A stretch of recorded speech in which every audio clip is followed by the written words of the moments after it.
नमस्कार, आप news 4 nation देख रहे हैं। मैं हूं आपके साथ वंदना। हमारे साथ बात करने के लिए हैं जदयू के संसदीय बोर्ड के अध्यक्ष उपेंद्र कुशवाहा सर, और इनसे बात करेंगे कि सर 2 सीटों पर उपचुनाव को लेकर महागठबंधन की तरफ से प्रत्याशी उतार दिए गए हैं। अब आगे की लड़ाई को कैसे देख रहे हैं सर? देखिए, महागठबंधन की ओर से कोई भी प्रत्याशी होता तो उसकी जीत सुनिश्चित थी और है ही। दोनों जगह महागठबंधन पूरी एकजुटता के साथ, मजबूती के साथ चुनाव लड़ेगा और पूरी मजबूती के साथ भारी मतों के अंतर से हम लोग चुनाव जीतेंगे भी। लेकिन कल जिस तरह से बैठक हुई महागठबंधन की कांग्रेस की तरफ से कहा जा रहा है कि सीट गोपालगंज से लड़ने का मन बनाया था, लेकिन बात नहीं बनी। देखिए, बात नहीं बनी या बनी, सब तो अंदर का मामला होता है। ठीक है, हर पार्टी इच्छा रखती है कि हम भी चुनाव लड़ें या बाकी किसी भी निर्णय में उनके पक्ष का निर्णय हो, तो सब पार्टी इच्छा रखती है, उसमें कहाँ कोई दिक्कत है। लेकिन विचार विमर्श के उपरांत जो तय होता है वो सबका निर्णय माना जाता है। तो कौन पार्टी क्या इच्छा रख रही थी उसका अब कोई अर्थ नहीं है।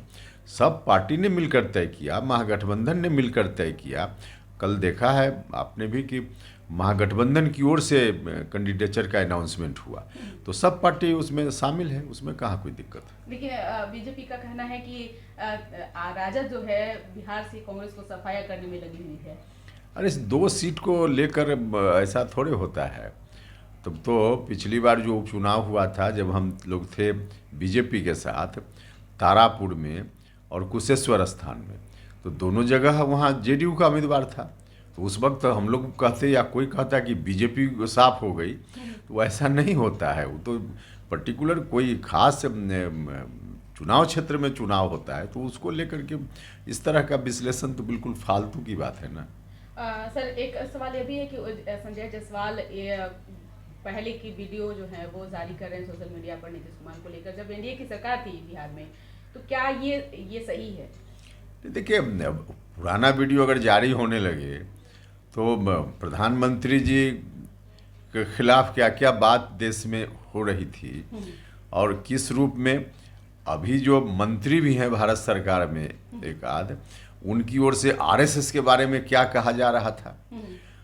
जब बीजेपी में नहीं शामिल हुए थे तब आरएसएस के बारे में आतंकवादी संगठन, एक भारत सरकार के आज के मंत्री जो उस समय भारत सरकार में बड़े अधिकारी थे, उनकी ओर से कहा गया कि पुख्ता सबूत है आरएसएस के खिलाफ। माने सरकारी अधिकारी के रूप में बोल रहे थे। और आज उनसे पूछिए तो उस समय क्या बात हुई, आज क्या बात हुई, संदर्भ बदल जाता है, तो उस संदर्भ में सारी चीज़ें आती है। तो पुरानी बातों को अगर करने की बात हो तब तो आज़ादी के आंदोलन का इतिहास देख लीजिए, तो आरएसएस तो टोटल का टोटल आंदोलन के ही खिलाफ था। तो आंदोलन में ही लोग, देश को आज़ाद करने का जो आंदोलन था उसमें ही लोग साथ नहीं थे। तो पुरानी बात तो यह भी है, तो अगर परोसना ही है तो सब बात को एक साथ परोसे। बीजेपी तो ये भी कहा है कि नीतीश कुमार तो रबर स्टाम्प मुख्यमंत्री बन चुके हैं, तेजस्वी के हिसाब से ही काम कर रहे हैं। कैसे देखें? इसमें बीजेपी के लोगों को क्या चिंता करनी है?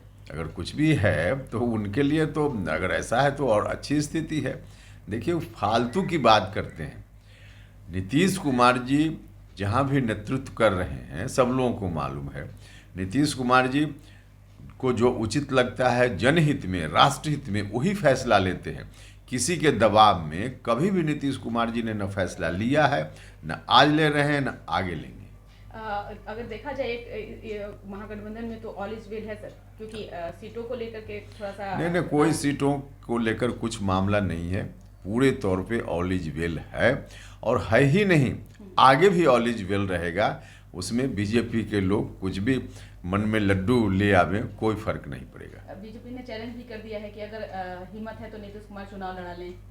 तो उनको भी हिम्मत है तो लोकसभा चुनाव की घोषणा भी करें। पहले लोकसभा चुनाव देश में प्रस्तावित है ना, उसके बाद बिहार विधानसभा चुनाव है।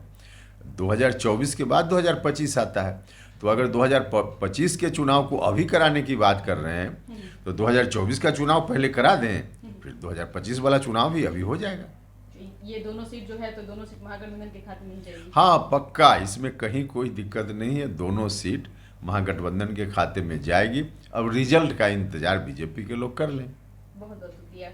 तो आप सुन रहे थे कि क्या कुछ कहना कि अध्यक्ष उपेंद्र कुशवाहा का साफ साफ इन्होंने कह दिया कि महागठबंधन के दोनों उम्मीदवार जीत रहे हैं और बीजेपी ला कयास कर ले, कुछ होना जाने नहीं है।